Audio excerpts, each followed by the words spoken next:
Hello, this is Sim Racing Corner.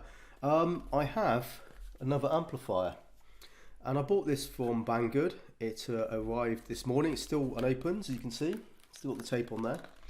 And this was £5. It was super cheap. £5 delivered from China. A little car amplifier. And of course I'm going to try and run it on my body shaker transducer we have here, 100-watt transducer, budget one, and also have my more expensive rec horn one set up here. It was so cheap, I just thought I wanted to get it in to try it. On the Banggood product page, it states it's 20 watts per channel, and I've got the box here, and unfortunately the details are slightly misleading. Because one thing about amplifiers, especially when you look at these cheap ones, something to bear in mind when you start shopping around if you are looking to build one of these budget transducer setups, is you're going to have two ratings. And you'll often see it will say maximum output and RMS maximum. Right, and these are different things, and there'll be two different numbers. And what's misleading on the Banggood product page, it stated 20 watts per channel RMS, and it says outputs on here max 20 watts. Right, so you can see the details on here. So I'll quickly explain what that means, because it is important stuff. Because if you are shopping for the cheap ones, you need to really check your details. But the thing is, the product page was completely wrong basically, because it stated the wrong information.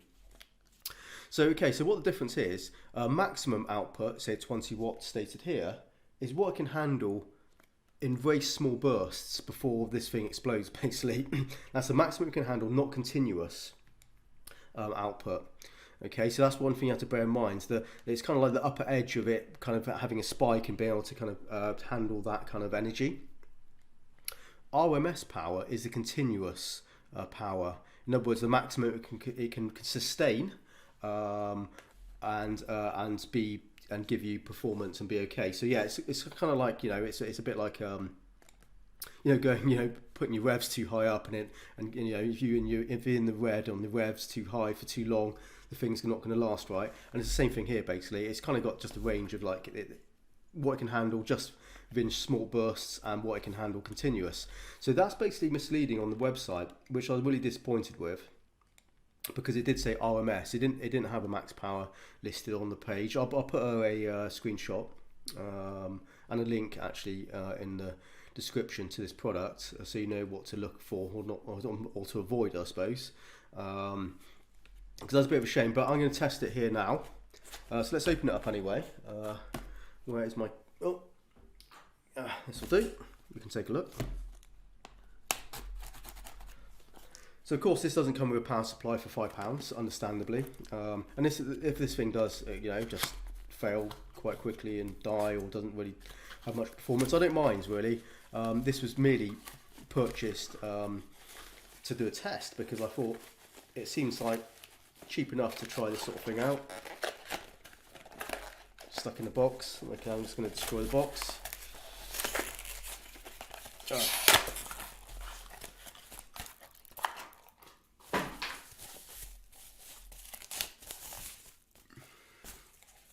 Let's see if the instructions have different details about the power.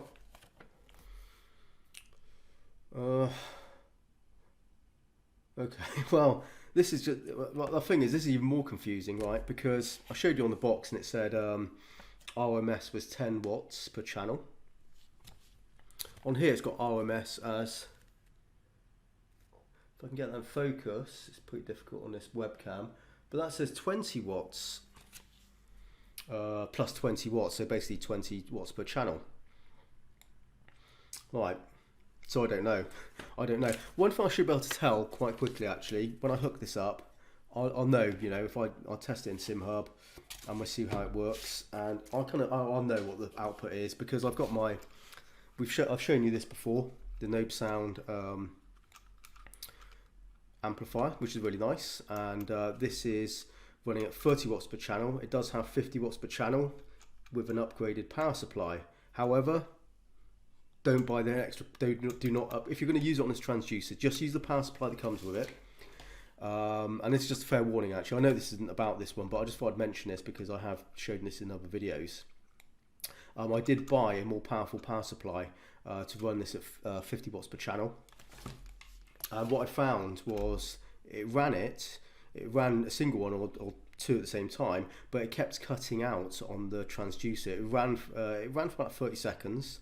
Then it kind of cut out for 2 seconds, then it started up for 2 seconds. It kept on doing this intermittent use, and I think for speakers it might be okay, but you know, these things are speakers and then some, and I think that had a problem with trying to power it at 50 watts per channel using this small amplifier. Absolutely fine using the one that's provided at 30 watts per channel. I just ramped up the volume and it worked all day long, so there's no problem with that. But fair warning, I would say this is a very good little piece of kit. So you know, if you do get it, you won't be unhappy with it. But you know, it has a little USB sound card in it as well, which is really handy. So yeah, I'd recommend it on the basis of using it at 30 watts per channel and the power supply that comes with it. So yeah, just a quick tip there. So back to this one. It's kind of lightweight. Feels quite hollow. So we got a power button there. It's kind of nice. Got bass controls. These dials are plastic. The rest is aluminium, I can tell. Got volume and treble. It's okay. And yeah, you can. It's got screw holes there, so you can fix it to your sim rig or whatever. At the back. Inputs, okay, so I can't just use a normal, I need to have a cable, the right cable for that. I have something I can use there. A SimCat, hello SimCat. Oops, let's just hide that for a second. You don't want to see that, do you? Anyway. Sorry about that intermission. And then just these little things, I don't know what you call them, to capture the cables. That works alright, and standard little power supply thing, that should work. Yeah, that's good. That's good, it works. There you go. Off, on. Well, at least that's a good start, it does work. Yeah, there's no information on here to suggest what the wattage is, excuse me. But yeah, it kind of does worry me that we have conflicting information. But let me jump cut to having all this set up and etc. Because there's I need to obviously find my cable to make this run off my PC. I'll be back in a moment.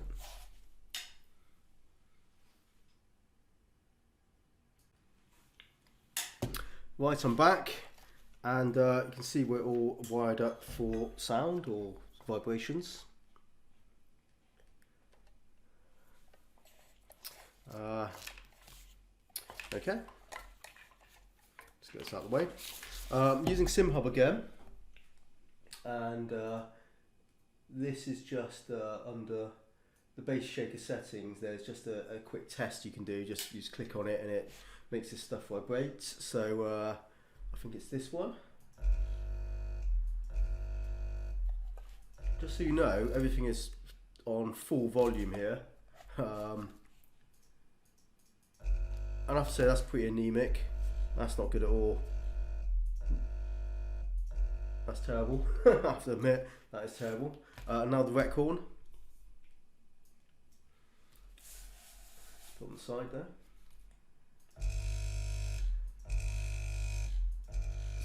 So that's stronger, but yeah, pretty weak still.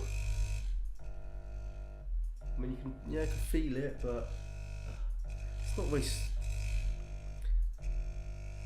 not very strong. And then back onto this one. onto the body shaker. Oops, no body shaker, sorry. I mean, that's really weak. It seems to run the wet horn okay, but not that strong still. Okay, well, there you go. You can see if you look for that pattern, if you ever see these online, they may be under different vendors all over the place, but look out for that top bit, and don't get this for transducers, because it's super weak. I mean, I've turned everything else up. I mean, is it 20 watts? I don't know. Is it 10 watts? I mean, let's put it halfway. Test that. So, wet corn. I mean, it's something, but it's next to nothing. I mean, a lot better on the wet corn. On the body shaker, I mean, it's hardly doing anything.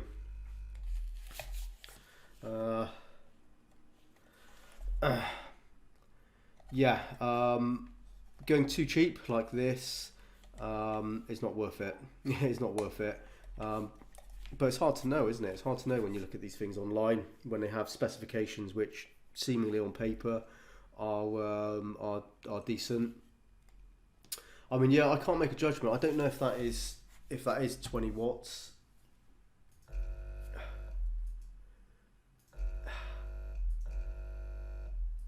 I don't think it is. I'm not certain, but I don't. You know, compared to this one, because I ran this and I turned down the volume on here, and it's still pretty strong on this one. But the problem is when you turn the volume here, I mean, you don't know if is halfway going to be, you know, an exact kind of change in the wattage output from here to there. So you don't know, is 50% on here going to, you know, half it? Is it going to be 15 watts? I don't know. But even when I put it on halfway on here, on this one, when I tested it, and you can watch that video because I have tested it, it's certainly more lively halfway on this than it is on this at full volume. So that concerns me. I kind of wondered, is it actually 10 watts? Is it actually 10 watts per channel? You know, I mean, it feels a little bit warm, nothing terrible, but yeah, super cheap, you know, $7 amplifier, maybe tempting, but not worth it. Waste your money. You're better off just putting that money into something better, you know, like this sort of thing. Quite honestly, that's my advice. You know, if you want to go cheap as chips, you're going to end up buying twice effectively. So there may be some other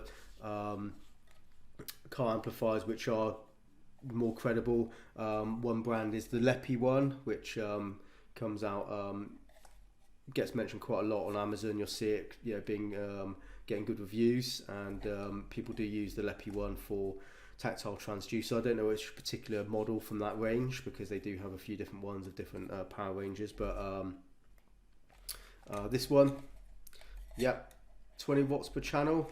I don't think it is. I think it may be more like 10 watts per channel, and certainly not powerful enough to run something like this.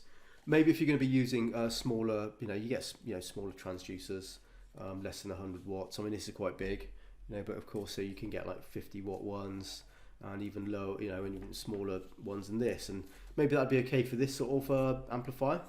But trying to run this into that, it's not a good match, I'm afraid. But there you go. I will, but yeah, it's, I may actually just kind of maybe shoehorn this into the review I'm making of this. I'm almost done actually making this review. Probably about 80% there. So I'll try it out, and I'll see what it's like. But and I may put like an extra warning in there about making sure you get something which is powerful enough, and use this as a demonstration, because I think it's a fair warning really that yeah, it's tempting idea, but terrible really. Right folks, I will be back on Monday, I think, with a new video, which I think will be the review for, just want to just a last quick test. Yeah, it'll be for the review for the body shaker transducer. That will be Monday. I am still putting some final touches to it. It's been taking me ages to get through it all, so apologise for the delay, but it's coming along really nicely. I think it's going to be a good video. So if you are looking at these, trying to build a budget transducer setup for sim racing, you know, I think you'll definitely find a lot of useful information out of it. So check that out on Monday. It'll be Monday morning, UK time. I'll get it published. And yeah, so look out for that. I'm looking forward to releasing it because it's been taking a while to get it all done, and yeah, I'm kind of relieved to get that one ticked off the to-do list. So all right, folks, have a good weekend, and I will catch up with you next week. Okay, happy simming, and bye bye for now.